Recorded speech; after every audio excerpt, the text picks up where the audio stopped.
So hi everybody, welcome to the Board Pro Governance Made Easy webinar series. Our topic today is titled Exposing the Hidden Risk of Organisational Culture with our special guest, Georgia Henry of Henry Reid, supported by Lisa Cook and Steve Bowman on our discussion panel. My name's Sean McDonald, and I'll be a moderator for the next 45 odd minutes. Firstly, hey, thanks for attending today. We really appreciate the effort you've made to be here. During the session, if you have any questions, please use the Q&A button at the bottom of your screen. We'll be answering these during the session and try to get through as many of these as we have time for.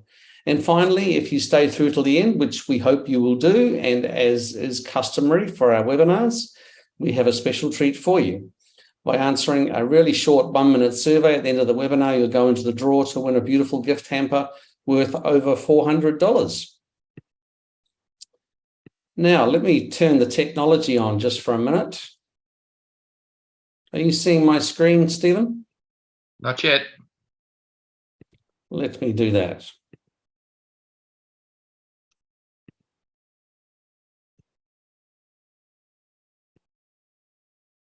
Got it.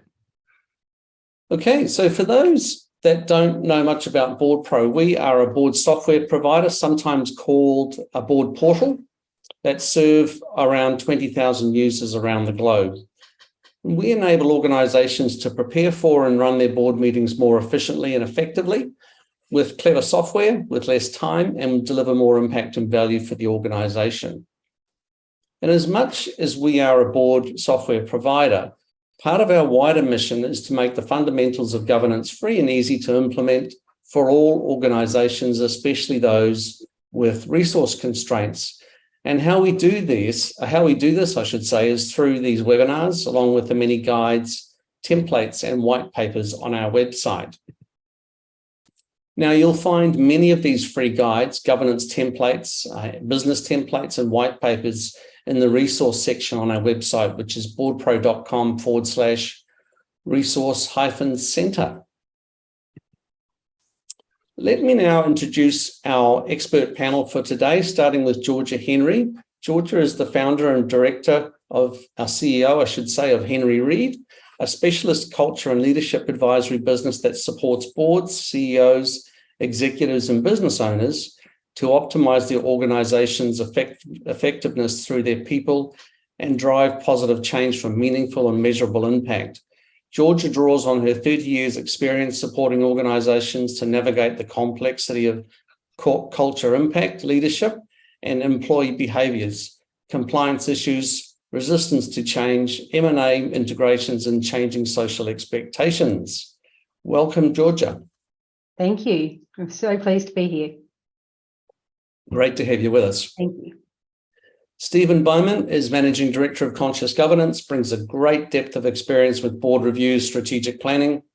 Stephen has a wealth of executive and governance experience and has written over 14 books on governance and strategy. Good morning to you, Stephen. And good morning, everyone around the world. Lisa Cook is the founder and Managing Director of Get On Board Australia, supporting aspiring new and existing board members and boards to thrive. Lisa has 13 years of experience serving on boards from around from the range of organisations in the private, public and not-for-profit sectors in Adelaide, Sydney and across Australia, including Shooting Australia, Inclusive Sports, South Australia, West Beach Community Bendigo Bank and Australian College of Professionals. Welcome, Lisa. Kia ora and g'day. Excellent. So let me now hand over to the lovely Georgia Henry, who's going to start off our session. And I believe we're going to have a short poll at the end of this section, Georgia. Yeah, that'd be great. I'd be really interested in people sharing what their experiences are and what risks they identify from culture within their organisations. So in 2020, I did a culture research study because during the pandemic, I was really interested to start to understand, had risk shifted based on culture of organisations and what was really being seen within organisations. So for me, culture is defined as our collective ways of working, our behaviours and norms and standards that influence behaviours within an organisation. And wherever we have people, we have risk from behaviour. But we often see that the identified areas of risk can really vary based on perspective and what's happening within an organisation, from the role you play in an organisation and from the external impacts.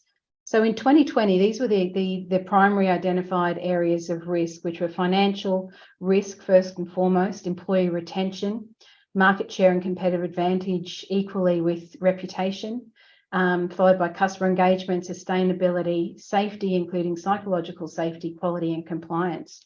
So I'd love to run the poll, Sean, and let's start to see what people are thinking while I continue to talk through these areas. So what primary area of risk do you see based on the identified issues within your organisation right now? Because culture is not static, it does shift and change. And so I'd love to see everyone adding in their votes to this so we can have a look at where the shift is. Because culture is a key enabler of organisational effectiveness and success. It also can be the thing that brings you undone. It can create poor behaviours, it can create silos, it can either build trust or create mistrust. And all of these have a significant impact on risk. So let me just take a quick screen grab here. How are we going with the results? Quite interesting, actually. Let me just grab this.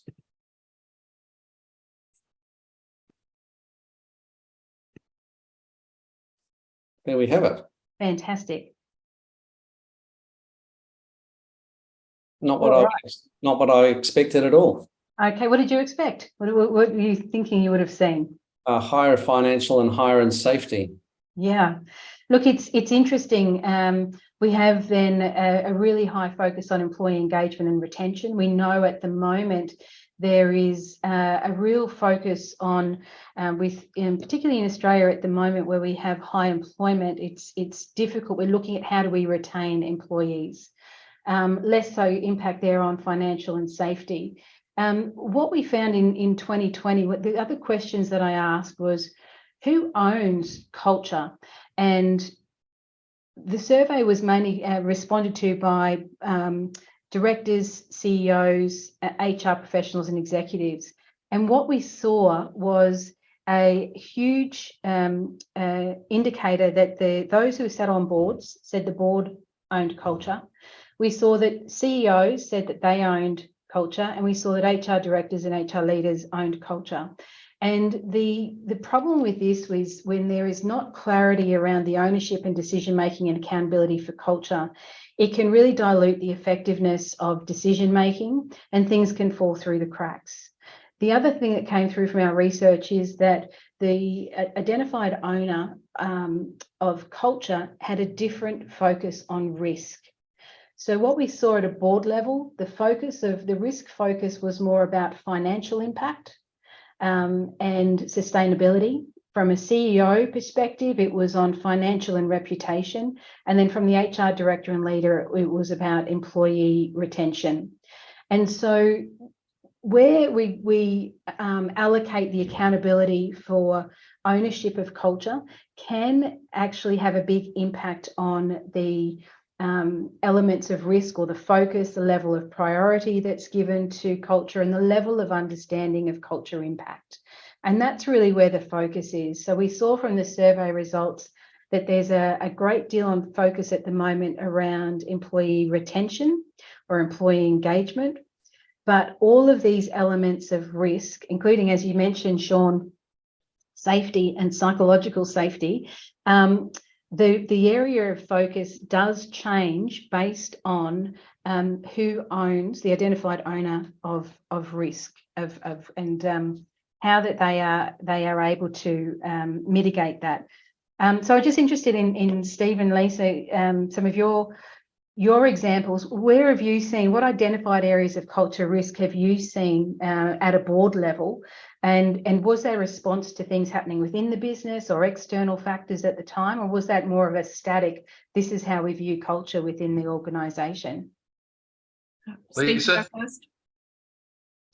Okay, so it's certainly getting talked a lot more about around the board tables, but also with a little bit of quizzical looks from the directors about we're not quite sure what it is that we should be looking at. Yep. And you know, we understand that it's probably more than just walking around and listening to people, but there's also got to be more to it than what the HR department is telling us as well too. And they tend not to look at boards that I'm aware of, tend not to look at it in terms of risk management either. And I think that's quite a clever way of looking at something, because then it enables you to focus on, well, if we're going to get our culture where it needs to be, and at the same time, we're using that to help really manage our top 3 or 4 key risks, that's got to be a winning combination.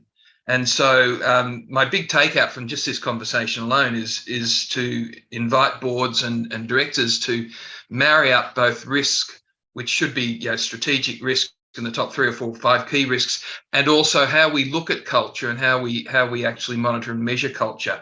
And I think most directors still are left with, and how do we do that?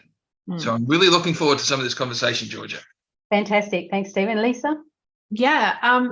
One thing that we're seeing a lot of right now is a lot of employee turnover. Yep. And in a board recently that I've been involved with, we're seeing really high engagement scores from the employee surveys, but we're seeing an uptick in turnover.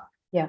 And like Steve said, how do you we see it as there's a risk. We want to manage that, but as a board, how do you look at those two things and try and understand a little bit more about what exactly is going on here? Absolutely, and I think that's really valid. And I think there's a very big difference between employee engagement and employee retention. So that turnover figure, and quite often what we get that's elevated to a board to look at is data, rather than which might be an engagement score. And engagement surveys certainly have their place, but they also don't always hit all of the influencing factors of culture. Engagement, to me, engagement survey, while it looks at some of the indicators of culture, it can often miss some of the important elements. So what we see when we start to look at culture risk, what we see when we observe the observable factors are things like the culture artifacts. Are the values on the wall? Are there safety signs? What are the overt behaviours, the language that's being used, what policies or code of conduct, work practices? All of those are things that are really easily observable.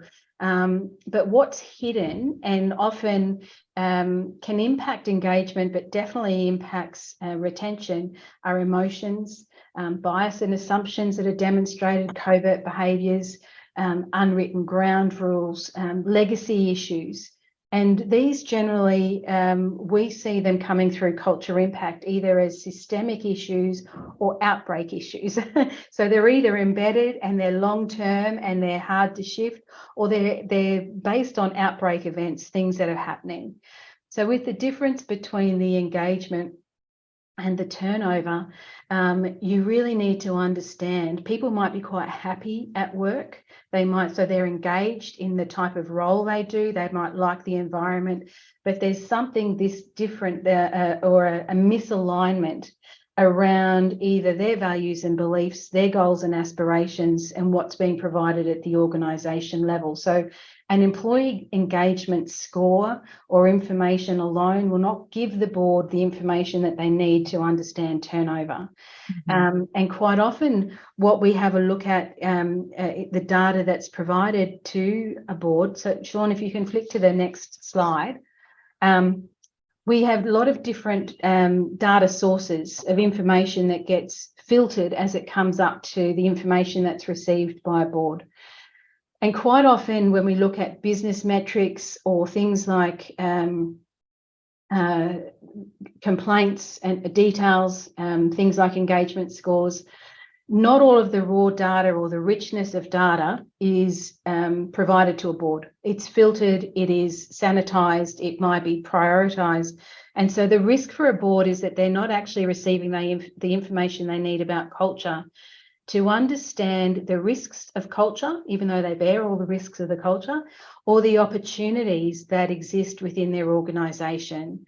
So it's really important as a board to be able to look at the business metrics, the data that's being provided,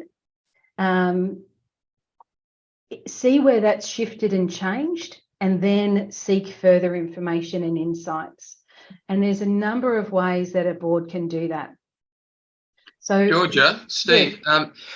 It's reminding what you're saying. It's almost like when you look at your profit and loss statement, Yeah. you look at the variations, you look at the reasons for the variance, and those reasons for variance are the first indicators of shifts in business fundamentals. Absolutely. Right, two things I've learned today. Thank you. Georgia, yes. we have a couple of questions here. First one from Helen. Is it right that one person owned culture? Is it not the result of a collective effort and responsibility? Absolutely. It is a collective effort. It's about collective behaviours. It's about leaders being able to lead culture and influence culture. It's about employees reinforcing and supporting it. But the ownership and accountability for culture needs to sit at a board level. When a board is looking at how do we govern the organisation, how do we set our expectations for the type of organisational culture we need to be able to deliver on strategy to align to our risk appetite? So some examples are, I was talking to a general manager of human resources the other day who said that an issue that they have at the moment is that there is a whole lot of strategic change being delivered by the board, but the behaviours within the business are actually too conservative and not risk takers enough to be able to deliver on the strategy.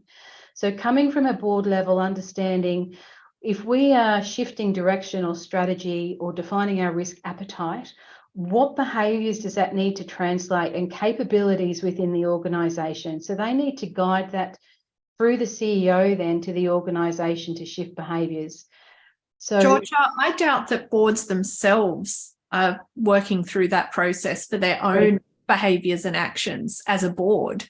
I agree, Lisa, and I see this quite often when I'm in Henry Reid's engaged to work with an organisation. Unfortunately, they're in crisis, and it's often a crisis at a board level or a real disconnect between board behaviours, defined values of the organisation, and the behaviour, the demonstration of an alignment between the cultural indicators and what a board or an organisation has set as values or purpose, and how that's actually playing out.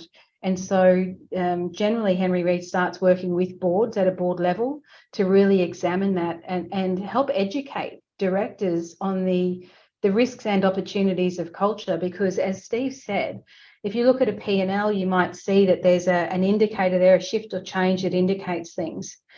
Nothing happens in an organisation without people, and your culture is your driver of collective behaviours and what's acceptable, what's not acceptable, what people are going to celebrate, what they're going to pull up, the standards that they maintain. And so all of the indicators, which might be some of those areas of risk, financial, safety, quality, customer complaints, all of those business metrics and data, when there's shifts in those, they're indicators that there's probably an issue with ways of working that's underpinned by culture. And so it's around educating boards that culture is a strategic lever to be able to improve your organisational effectiveness and outcomes. It's interesting that you raise the issue of risk appetites too, because I see more and more boards are starting to really look at risk appetites, but the vast majority of them don't know why they're doing it and how to actually use them. Yeah. And I think I was just reflecting on, I was working with a board on Monday night just this week, and I helped them develop up their risk appetite statement that said very clearly that we have a high risk for innovative ways of dealing with X, Y, and Z. We have no appetite. So we have a high appetite for this. We have no appetite for anything that puts at risk the health and the safety and that sort of thing. And the commentary there was from the board that were very conservative, saying, so does that mean we need to change our behaviour as a board? Because in the end, a risk appetite statement tells the staff what they should be bothering the board with, or not bothering the board with. So I think that's a really good way of actually framing this whole notion of both how culture impacts on risk appetite and impacts on your top 3 or 4 key risks. I think that conversation by itself would be fantastic for the board to have. It really is, and it's a great conversation starter to have a look at. Okay, we have lots of boards who spend lots of time developing strategy and strategic plans, without a lot of consideration around the risk appetite for execution, as well as the level of capability and the behaviours, and does that align back to the parameters we've set in our frameworks for strategy, governance and risk to be able to deliver and execute on that. And so it's great conversations for boards to be having, because as people and looking at behaviours and how we are able to influence collective behaviours, which is culture. These are the conversations around risk and opportunities that need to be had. So this is a model that I developed, and that underpins Henry Reid's ways of looking at culture audits and culture design. And we call it a culture and organisational effectiveness model, because it really starts to show the relationship between these essential elements. So in the centre, we have identity, which is, as an organisation, what is our purpose? What is our vision? What do we believe? What are our values and values-based behaviours? This sets the tone for who we are, why we do what we do, and what's most important to us. That needs to be embedded in those frameworks for governance, strategy and risk. And Steve, you'd be amazed how many, when we do a culture audit, how misaligned risk appetite statements or even risk registers are to identifying the risks to delivery of strategy, or the ways of doing work. It's really not given a great deal of focus in such an important area. So we have identity. It's embedded in the frameworks for governance, strategy and risk. It then has to be upheld by leaders. Leaders have a huge influence, and I put board and leadership in this overall leadership bucket. It's how are leaders of the organisation leading themselves, leading others and leading the organisation, and are those aligned?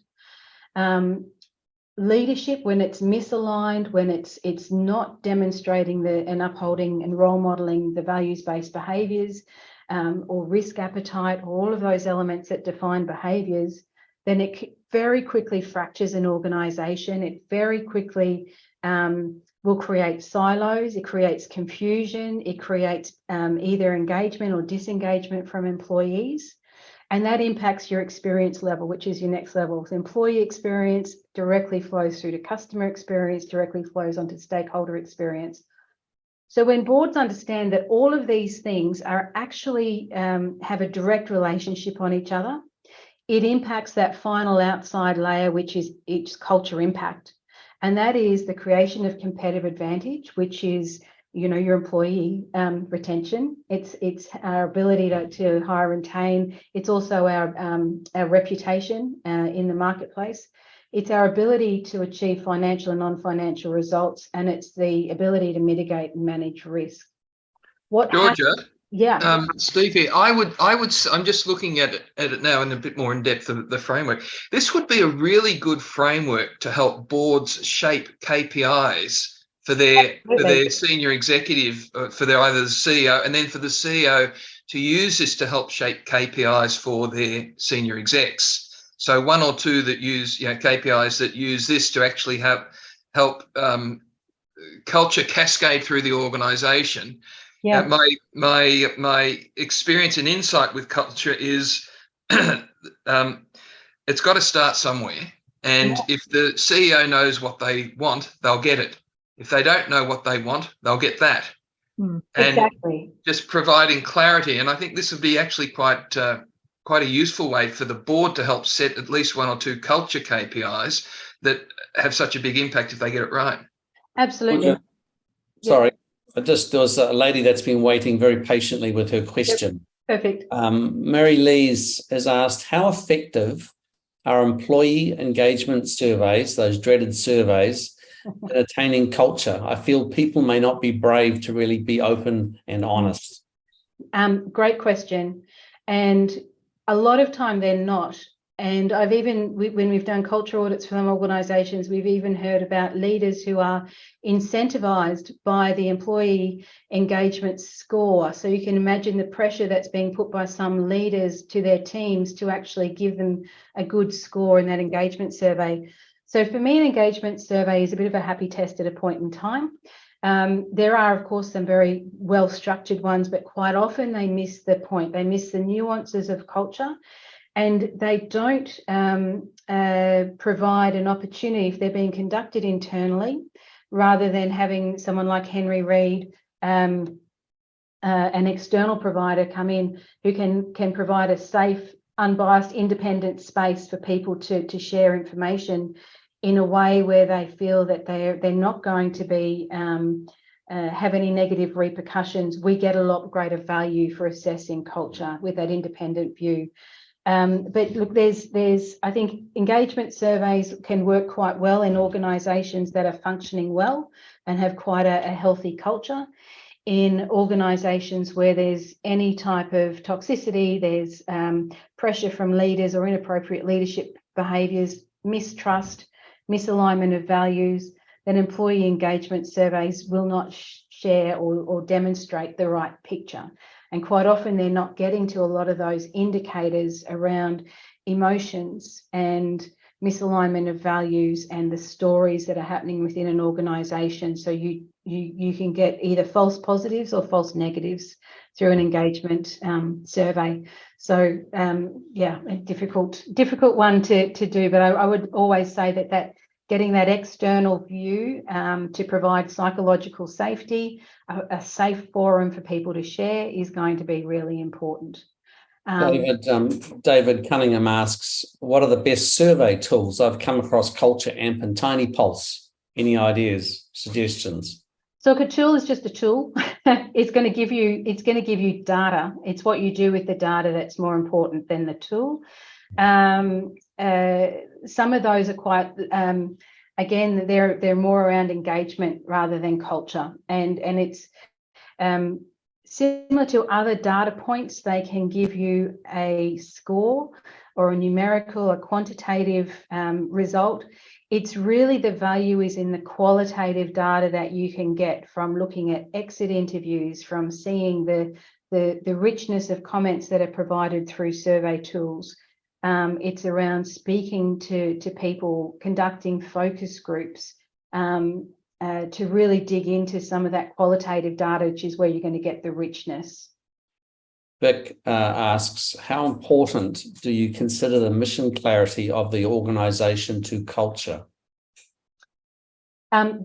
Hugely important. So whether you call it mission or purpose or an aspiration for the organisation, there's a lot of different terminology. But if you can very clearly articulate why you exist as an organisation and why that's important, that is the central part of what you come back to for your decision making, is those essential elements of culture, your purpose or mission, your values and values-based behaviours and beliefs. What do we believe at our core are the essential things for us to do as an organisation? Are we having social impact? Are we here to be innovative and look at technology solutions for a reason? If you can clearly articulate purpose and mission, it is a central point of alignment for all your stakeholders, not only your employees, but it helps align people with why you're there. And this is really Georgia, can I just make a couple of comments on that too? There's only two types of vision statements. There's those that work and those that don't. So it doesn't matter whether it's short or long. It actually doesn't matter that people remember the exact wording of it. Now, the question that the board should be focused on is, how do we know that ours is working? And the only answer that makes any sense of that is that we use it shamelessly in everything that we do. We actually use it in everything. And the reason it becomes so important is because every single person in the organisation will live it slightly differently, which is true diversity.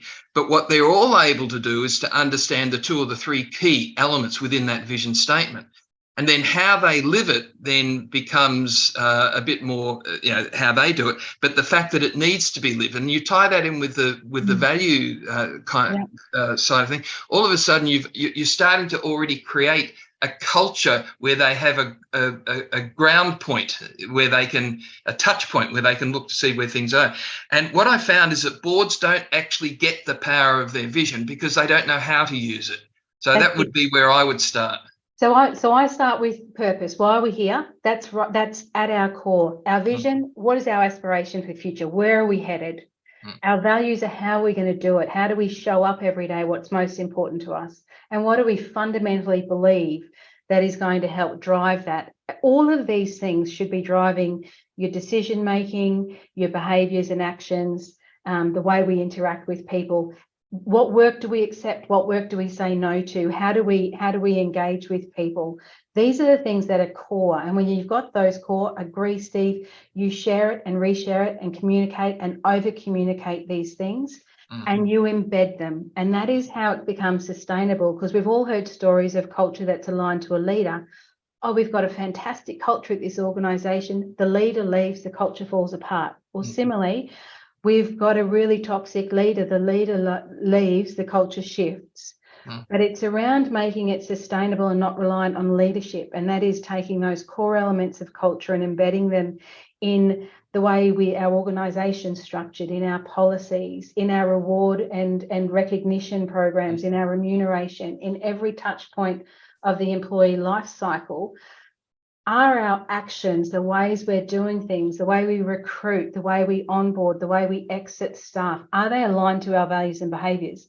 That reinforces culture, and that takes culture beyond the influence of 1 or 2 people, and embeds it and makes it really, really powerful.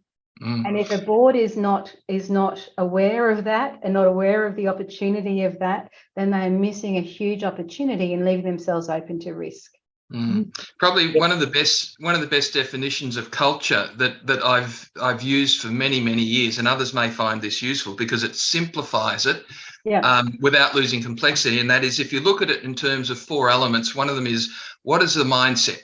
What is my mindset as a leader that I need to be overt about? Then what are the behaviours that support that mindset? Now, what are the symbols I can put in place to actually support both the behaviours and the mindsets? And then lastly, what are the policies and procedures I can put in place to support all those? Now, senior executive, your turn. Here's my mindset. Do you agree with that? Here's the behaviours. Okay, so we need to self-monitor. Here are the symbols that collectively we can put in place, and here are the policies and processes. And that cascades through. That has just really helped me in many organisations to get my head around at least where do we start? Yeah, absolutely. And it's really important. An organisation has culture, whether it's created by design or by default. And so if you create your culture by design, if you look at this is why we exist, where we're headed, what we want to achieve, how do we actually engage people, align them, bring them on the journey with us, encourage them to innovate and give discretionary effort? If we're not actually looking at how we are engaging the incredible talent in our organisation, you will then be losing people. You actually disengage. You aren't optimising the opportunities and the brilliant talent that you have within your organisation. And it's labour, employment costs are such a huge cost within an organisation. And if we're not proactively thinking about have we got people who believe in what we believe? Are they aligned? Are they able to deliver? Are we providing them with the right boundaries? Are we providing them with the right opportunities, the right workplace and structure? Then you're not going to get the return on investment by investing in the culture of your organisation. Georgia, we have 3 short questions, which I think, looking at the time, require 3 short answers. Okay. So the first was from Vic, who had the question before, and she said, fantastic reply. How frequently do you find that financial results importance pushes mission and culture backwards or ignored, at least temporarily? It certainly has an impact, but I would be saying to boards, if you aren't considering the culture, those foundations of your identity in every decision, particularly when there are financial or risk indicators, then you're likely to make a bad decision or go down the wrong path. So if it's not true to what you need to be doing, but it's often, very correct, Vic, it's often ignored. And that's a dangerous spot to be, because it takes you away from your core purpose and your core reason for being. Next question. How do you define good culture and how do you build good culture? Okay, great question. Defining good culture is a very individual thing for organisations. Culture should be unique. It is your point of difference. It should not be compared. I get often asked with doing culture audits, do we benchmark against other organisations? No, because it's your culture. A good culture is a culture that supports the objectives of the strategic objectives and drives you towards the vision in a way that works within your risk appetite, your quality standards, any of the other parameters that you work between. A good culture supports that. A bad culture does not. And that's really it. It is unique and it needs to be actually supporting the achievement of your objectives. Okay, a question from Marie Stank. By using a company such as Henry Reid, how can you engage people to respond to such a survey? Communication, a lot of communication, a lot of understanding why they're doing it, and encouragement. So we do a survey. We also provide an opportunity for interviews and focus groups so we can get the richness of stories. And we generally find, because it's anonymous, it's independent, and no direct information goes back to the organisation. It gets compiled, and we do the validation through focus groups. People actually are really engaged and wanting to have a voice. So it comes up to initially how it's being communicated to employees around the reason why this is being done and the value of them sharing their voice and the creation of a safe space. Great. We have a question from Jeremy, but Jeremy, if you don't mind, we'll leave that till the end if we have time. So Georgia, back over to you. Back over to me. Okay. Look, this slide just shows that culture really, again, I guess a different view to the model that we created, and helping boards understand that the culture is influenced and runs through all of these areas. It starts with the setting of the vision and strategy and the identity and brand. So when we talk about culture being focused on identity, it's the internal identity, and the brand is the external representation. As I've already said, it touches every touch point of the employee life cycle, and that drives your customer experience. So for me, if a board is keeping in mind culture and customer as two key parameters, you can't really go wrong. The other parts are indicators. The other parts are how we're going to achieve these things. And if you flick through to the last slide, Sean, it's really about, again, tying back to what we said at the very start, is that culture's measurable. One of the things that I find when organisations come to us, they come to us when they're experiencing issues in that outside of the model, the culture impact. High employee turnover, high risks, complaints, bullying, failed integration from mergers and acquisitions. But they talk about culture in terms of culture activity. Oh, we do beers and barbecues. We have a great culture. Everyone likes each other.